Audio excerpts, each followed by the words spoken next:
Good morning to all. Today நம்ம Coleridge எழுதுன குப்லா கான் அப்படின்ற போம் தான் பார்க்க போகிறோம். இது பிஜிடிஆர்பி சிலபஸில் யூனிட் 3ல் கொடுத்துருக்காங்க. சாமுவேல் டெய்லர் கால்ரேஜ் இவர் 21 அக்டோபர் 1772 பிறந்து 25 ஜூலை 1834 இறந்திருக்காரு. இவர் ஒரு பொயட், கிரிட்டிக், ஃபிலாசபர் அண்ட் தியாலஜினாவும் இருந்திருக்காரு. இவரை ஃபவுண்டர் ஆஃப் ரொமான்டிக் மொமெண்ட் அப்படின்னு சொல்கிறாங்க. கால்ரேஜும் வேர்ட்ஸ்வர்த்தும் சேர்ந்து 1798 லிரிக்கல் பேலட்ஸ் அப்படின்ற ஒரு பொயட்ரிக் கலெக்ஷன்ஸ் பப்ளிஷ் பண்ணியிருக்காங்க. இந்த லிரிக்கல் பேலட்ஸ் தான் இங்கிலாண்டில் ரொமான்டிக் மூமெண்ட் ஸ்டார்ட் ஆகிறதுக்கான ஒரு ஸ்டார்டிங் பாயிண்ட்டாக இருந்திருக்கு. இந்த லிரிக்கல் பேலடில் மொத்தம் 23 போம்ஸ் இருந்திருக்கு. இதில் 19 போம்ஸ் வேர்ட்ஸ்வர்த் எழுதியிருக்காரு, 4 போம்ஸ் நம்ம கால்ரேஜ் எழுதியிருக்காரு. லிரிக்கல் பேலட்ஸில் ஃபஸ்ட்டு போமாக இருக்குது the rime of an ancient mariner by Coleridge and last poem Tintern Abbey by Wordsworth. Lyrical பேலட்ஸ்னால் என்ன, ஏன் இந்த லிரிக்கல் பேலட்ஸை எழுதுனாங்க அப்படின்னு பார்த்தா, இங்கிலாண்டில் அதுக்கு முன்னாடி வரைக்கும் பொயட்ரி அப்படின்றது ஒன்லி அரிஸ்டோக்ராட்டிக் பீப்புள்ஸ் மட்டுமே ரீட் பண்ணி அதோட ப்ளஸரை அனுபவிக்கிற மாதிரி இருந்துச்சு. பட் வேர்ட்ஸ்வர்த் அண்ட் கால்ரேஜ் என்ன நினச்சாங்கன்னா, பொயட்ரி அப்படின்றது எல்லாருக்குமானது தான், எல்லாருமே அதை ரீட் பண்ணணும் அப்படின்னு நினச்சாங்க. ஸோ அவங்க நார்மல் பீப்புள்ஸ் யூஸ் பண்ணுற ரஸ்டிக் லாங்குவேஜை யூஸ் ஓவர் இமேஜினேஷன், கிராண்ட் ஸ்டைல்லாம் வேணாம், நார்மலாக காமன் பீப்புள்கிட்ட நடக்கிற விஷயத்த எடுக்கலாம், அதை ஒரு கதை கருவாக எடுக்கலாம், அதை வச்சு நம்ம எழுதலாம் அப்படின்னு நினச்சி தான் இந்த லிரிக்கல் பேலட்ஸை எழுதுகிறாங்க. 1798 பப்ளிஷ் பண்ணுறாங்க. இங்கேருந்து தான் இங்கிலாண்டில் ரொமான்டிக் மொமெண்ட் ஸ்டார்ட் ஆகுது. கால்ரேஜ் எப்படிப்பட்டவர்னா, அவர் ஒரு ஓபிஎம் அடிக்டாக இருந்திருக்காரு. ஓபிஎம்னா ட்ரக்கு. அவர் ஒரு பெரிய ட்ரக் அடிக்டாக இருந்திருக்காரு. அவரோட லைஃப்பில் ஏற்பட்ட ப்ராப்ளம்ஸ் அண்டு லவ் லைஃப்பில் ஏற்பட்ட ஸ்ட்ரகிள்ஸ் இது எல்லாத்துக்கும் ஓபிஎம்மை அவர் ஒரு ரிலீஃபாக எடுத்துகிட்டு இருந்திருக்காரு. இவரோட போம்ஸில் சில போம்ஸ் ஃப்ராக்மெண்ட்டாக இருக்கும். ஃப்ராக்மெண்ட்ஸ் அப்படின்னா பாதியில் ஃபுல்லாக முடிக்காமல் விட்ட போம்ஸாக இருக்கும். ஏன்னா இவர் ஓபிஎம்மை சாப்பிட்டுட்டு அப்படியே ட்ரீமுக்கு போயிடுவாராம். அந்த ட்ரீமில் ஏதாச்சும் ஒரு காட்சி வந்திருக்கும்ல, அதை போமாக ரைட் பண்ணுவாராம். அந்த மாதிரி ரைட் பண்ணும்போது திடீர்னு அந்த ட்ரீம் நம்மளுக்கு மறந்து போயிரும் தானே. ஸோ அதை அப்படியே பாதியிலேயே விட்டுருவாராம். அதனால் இவர் போம்ஸ் நிறையா ஃப்ராக்மெண்ட்டாகவும் இருந்திருக்கு. இவரோட போம்ஸில் இவர் சூப்பர் நேச்சுரல் எலமெண்ட்ஸ் யூஸ் பண்ணியிருப்பார். தென் வில்லிங் சஸ்பென்ஷன் ஆஃப் டிஸ்பிலீஃப் அப்படின்ற ஒரு ப்ரேஸையும் அவர் கிரியேட் பண்ணியிருக்காரு. அப்படின்னா என்ன, வில்லிங் சஸ்பென்ஷன் ஆஃப் டிஸ்பிலீஃப்னா என்னன்னு பார்த்தா, இப்போ நம்ம ஒரு மூவி பார்க்குறோன்னா அந்த மூவியில் பேய் வரும், மேஜிக் வரும், இந்த மாதிரி நம்ம நம்ப முடியாத அளவுக்கு நிறையா விஷயம் அதில் வரும். ஆனால் அந்த மூவியை பார்க்குறப்ப இது எப்படி இங்கே நடக்கும், இது இங்கே நடக்க சான்ஸ் இல்லையே, இந்த மாதிரி நம்ம உட்காந்து பேசிகிட்டே பார்த்தோம்னா அந்த மூவியை நம்மளால் ஃபுல்லாக என்ஜாய் பண்ண முடியாது. இப்போ ஹாரி பாட்டர் படம் பார்க்குறோன்னு வச்சுக்கோங்களேன், அந்த படத்தில் அந்த மேஜிக்லாம் பண்ணுறாங்கல்ல, இதெல்லாம் நடக்கக்கூடிய விஷயமா, இதெல்லாம் நடக்காது அப்படின்னா அந்த படத்தை நம்மளால் என்ஜாய் பண்ணியிருக்க முடியாது. ஸோ அந்த மாதிரி எந்த சந்தேகமுமே இல்லாமல் நம்ம அதை ரசித்து பார்க்குறோம்ல, அதுதான் வில்லிங் சஸ்பென்ஷன் ஆஃப் டிஸ்பிலீஃப். இவரோட பர்சனல் லைஃப்பில் எடுத்துக்கிட்டோம் அப்படின்னா, இவர் சாரா ஃப்ரிக்கர் அப்படின்னு ஒருத்தவங்கள மேரேஜ் பண்ணுறாரு. தென் சாரா ஹட்சின்சன் அப்படின்னு ஒருத்தவங்கள லவ் பண்ணவும் ஸ்டார்ட் பண்ணுறாரு. இந்த லவ் ஃபெயிலியர் தான் ஆச்சு. ஆனால் இவர் சாரா ஹட்சின்சனுக்காக நிறைய லவ் லெட்டர்ஸ் எழுதுறாரு. இந்த லவ் லெட்டர்ஸை லேட்டர் அஸ்ரா போம் அப்படின்னு பப்ளிஷ் பண்ணுறாரு. சாரா அதை அப்படியே திருப்பி போட்டோம் அப்படின்னா அஸ்ரா அப்படின்ற நேம் கிடைக்கிது. இது ஒரு அனகிராம். நம்ம ஓட்டோ டிஜெக்ஷன் போம் கூட சாரா ஹட்சின்சனுக்காக எழுதின ஒரு லவ் லெட்டர் தானா. லேட்டர் அதை கொஞ்சம் ஷார்ட்டனிங் பண்ணி நமக்கு போமாக கொடுத்துட்டாங்க. இவரோட ஃப்ராக்மெண்டட் ஒர்க்ஸ் அப்படின்னு எடுத்துட்டோன்னா Kubla Khan and Christabel. Fragment ஒர்க்னால் நான் ஆல்ரெடி சொல்லியிருக்கேன், பாதியிலேயே நிப்பாட்டின ஒர்க்ஸ், ஃபுல்லாக கம்ப்ளீட் பண்ணாத ஒர்க்ஸ். குப்லா கான் ஒரு லிரிக்கல் போம், இது ஒரு ஃப்ராக்மெண்ட். குப்லா கானை 1816 பப்ளிஷ் பண்ணியிருக்காங்க. இதோட சப்டைட்டில் என்னென்னா a vision in a dream a fragment. இதில் 3 இர்ரெகுலர் ஸ்டான்சஸ் இருக்குது, 54 லைன்ஸ் இருக்குது. நம்ம கால்ரேஜ் ஒரு நாள் ஓபிஎம் எடுத்துகிட்டு பர்சாஸ் பில்கிரிமேஜ் பை சாமுவேல் பர்சாஸ் அப்படின்ற ஒரு புக்கை ரீட் பண்ணிட்டு இருந்திருக்காரு. அந்த புக்கில் குப்லா கான் அப்படின்ற ஒரு மங்கோலியன் எம்பரர் பற்றியும் அவரோட பேலஸ் பற்றியும் இவர் ரீட் பண்ணுறாரு. கால்ரேஜ் ஓபிஎம் எடுத்துகிட்டு இந்த புக் ரீட் பண்ணுறாரு. புக்கை ரீட் பண்ணிகிட்டே இருக்கும் போது இவருக்கு தூக்கம் வந்துடுது. ஸோ இவர் தூங்குறாரு. தூங்கும் போது இவருக்கு ஒரு கனவு வருது. குப்லா கான் பற்றியும் அவரோட பேலஸ் பற்றியும் ஒரு கனவு. டக்குன்னு அந்த கனவுலேருந்து முழிக்கிறாரு. முழிச்சிட்டு ஒரு பேப்பர் பெண்ணை எடுத்து அவர் என்ன கனவு கண்டாரோ அதை எழுத ஸ்டார்ட் பண்ணுறாரு. அவர் ஆக்சுவலாக ஃபுல் ட்ரீமும் அவருக்கு ஞாபகம் இருந்துச்சு, அதை எழுதிக்கிட்டே தான் இருக்காரு. அப்பன்னு பார்த்து அவர் வீட்டுக்கு ஒரு கெஸ்ட்டு வராரு. அவர் எங்கேருந்து வராரு அப்படின்னா பெர்லாக் அப்படின்ற ஒரு இடத்துலேருந்து வராரு.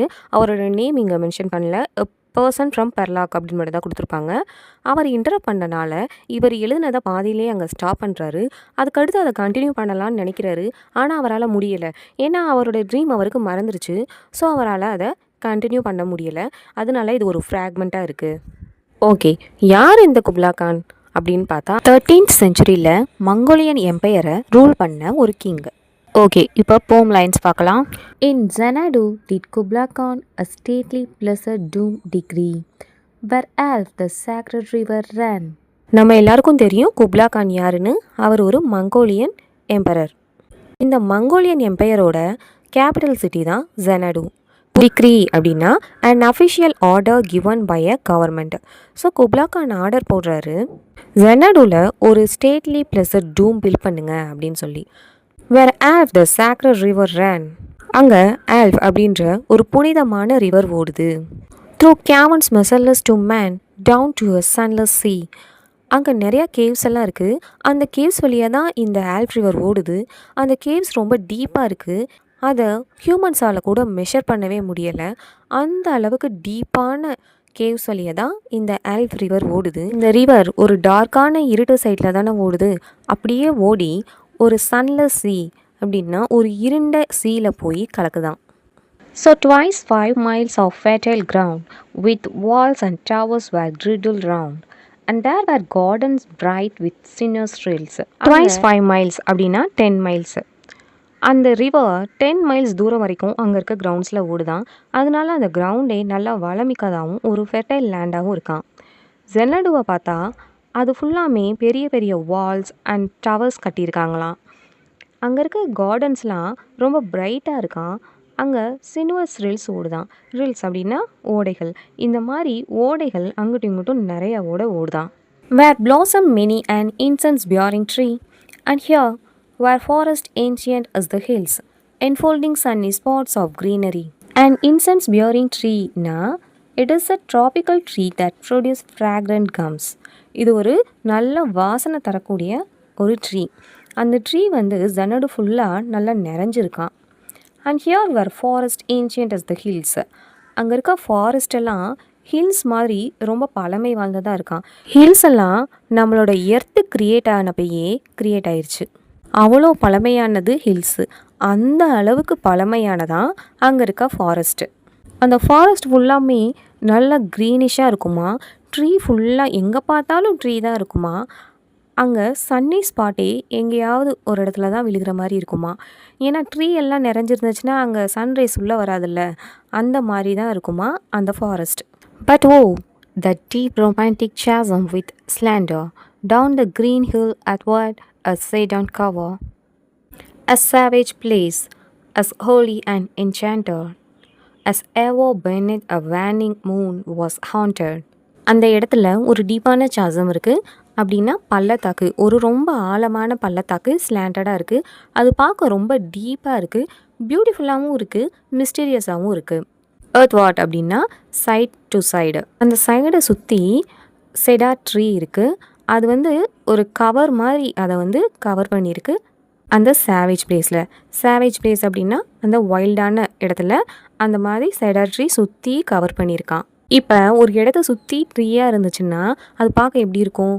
பார்க்கவே ரொம்ப ஒரு மாதிரி இருட்டாக வைல்டாக தானே தெரியும். அந்த மாதிரி இருக்கான் அந்த place.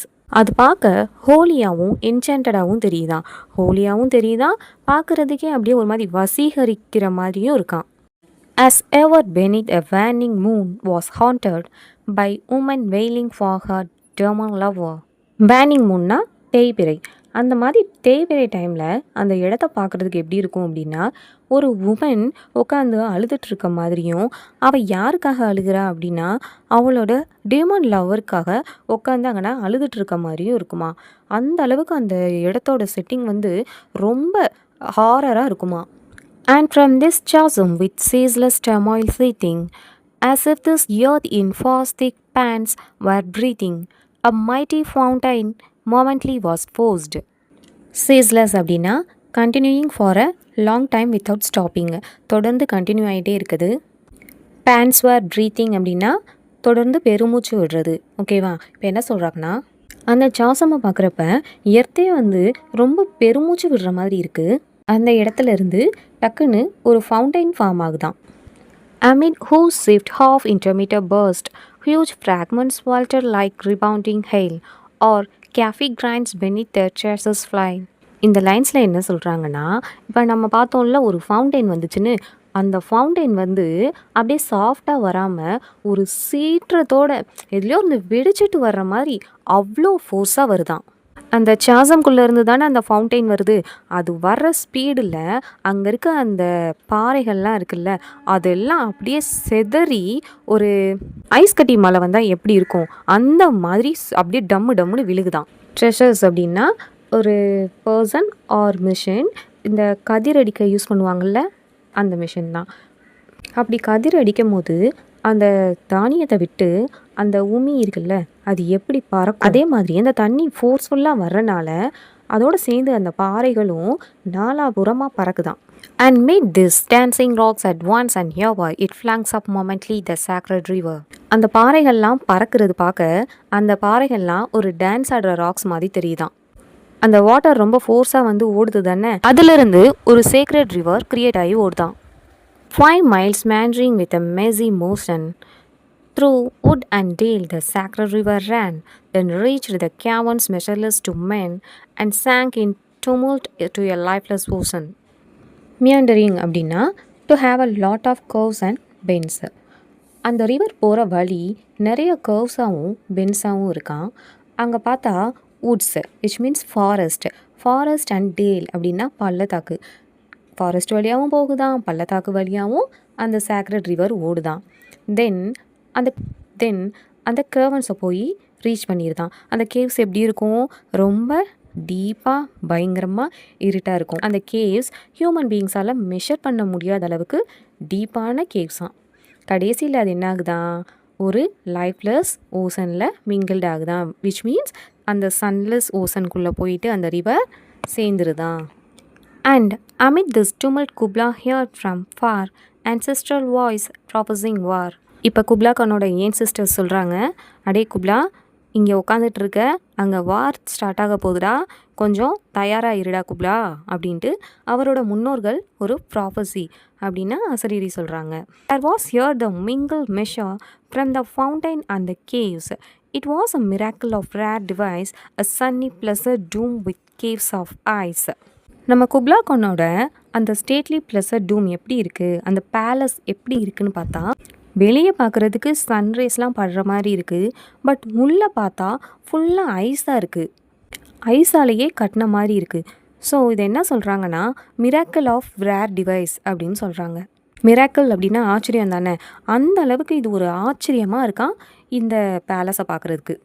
A damsel with a dulcimer in a bosom once I saw.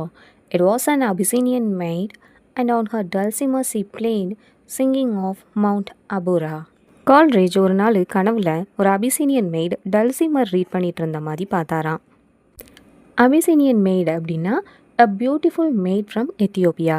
எத்தியோப்பியாவில் இருக்க ஒரு மெய்டை பற்றி தான் இங்கே சொல்கிறாங்க. அவங்க அப்பியரன்ஸ் எப்படி இருக்கும் அப்படின்னா இந்த பிக்சரில் இருக்க மாதிரி தான் இருப்பாங்க, பிளாக்காக தான் இருப்பாங்க, பிளாக் ஹேரோடு இருப்பாங்க. அவங்க டல்சிமர் ப்ளே பண்ணிகிட்டே மவுண்ட் அபோராவை பற்றி பாட்டு பாடிட்டு இருந்தாங்களாம். அந்த சாங் அவ்வளோ ஸ்வீட்டாக இருந்துச்சான், அதை கேட்டுகிட்டே இருக்கலாம் போல இருந்துச்சான். Could I revive within me her symphony and song to such a deep delight it would win me, that with music loud and long I would build the dome in air, that sunny dome, those caves of ice. Poet சொல்கிறாரு, அன்னைக்கு நான் என்னோடய ட்ரீமில் அந்த விஷனை பார்த்தேன், அவளோட சாங்கை நான் அவ்வளோ என்ஜாய் பண்ணேன். இப்போ மட்டும் அந்த சாங்கை என்னால் திருப்பியும் என் நினைவுக்கு கொண்டு வர முடிஞ்சிச்சுன்னா எனக்கு அது ரொம்ப பெரிய டிலைட்டாக இருக்கும், நான் அவ்வளோ சந்தோஷப்படுவேன் அப்படின்னு சொல்கிறார். ரிவைவ் அப்படின்னா பிரிங் பேக். குப்லா கான் என்ன பெரிய பேலஸை கட்டினாரு, நான் கட்டுவேன் பாரு பேலஸ், அந்த அபிசீனியன் மெய்டோட சாங்கை நினச்சிக்கிட்டே இயர்லேயே ஒரு அழகான ஒரு சன்னி ப்ளெசர் டூமை கட்டிடுவேன் அப்படின்னு சொல்கிறாரு.